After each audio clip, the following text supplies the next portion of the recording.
ഇപ്പം നമ്മുടെ ജനറേഷനിൽ ഇപ്പം എൻ്റെ മോൻ അല്ലെങ്കിൽ ഇനി വളർന്ന ജനറേഷന് ആൺപെൺ വ്യത്യാസമില്ലാതെയാണ് വളർത്തുന്നത്.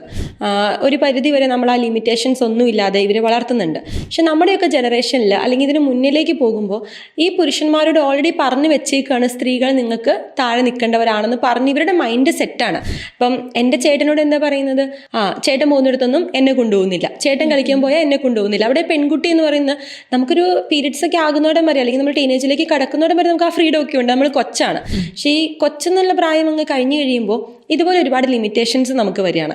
ഈ ലിമിറ്റേഷൻസ് നമുക്ക് വരുന്നത് ബേസിക്കലി നമുക്ക് വരുന്നതിനേക്കാൾ ഉപരി ഈ ആൺകുട്ടികളുടെ മനസ്സിലേക്ക് ഒരു സാധനം അടിച്ചേൽപ്പിക്കുകയാണ്, പെൺകുട്ടികൾ നിങ്ങൾക്ക് താഴെ നിൽക്കേണ്ടവരാണ്. അപ്പം ആ രീതിയിലാണ് അവർ നമ്മളോട് അപ്രോച്ച് ചെയ്യുന്നത്. പിന്നെ രണ്ടാമതൊരു കാര്യം എന്താണെന്ന് വെച്ചാൽ, ഗേൾസ് എന്ന് പറയുന്നത് ഇവരുടെ അതായത് സമൂഹത്തിൽ ഒരു രണ്ടാം കിടയായിട്ട് കിടക്കുക എന്ന് പറയുന്നൊരു സ്റ്റേറ്റ്മെന്റ് എല്ലാ കാലത്തും തന്നെ ഉണ്ടെന്നാണ് ഫീൽ ചെയ്തേക്കുന്നത്. അതുകൊണ്ടാണ്. പക്ഷെ ഇപ്പോൾ ഒരുപാട് മാറ്റങ്ങൾ വന്നു തുടങ്ങി.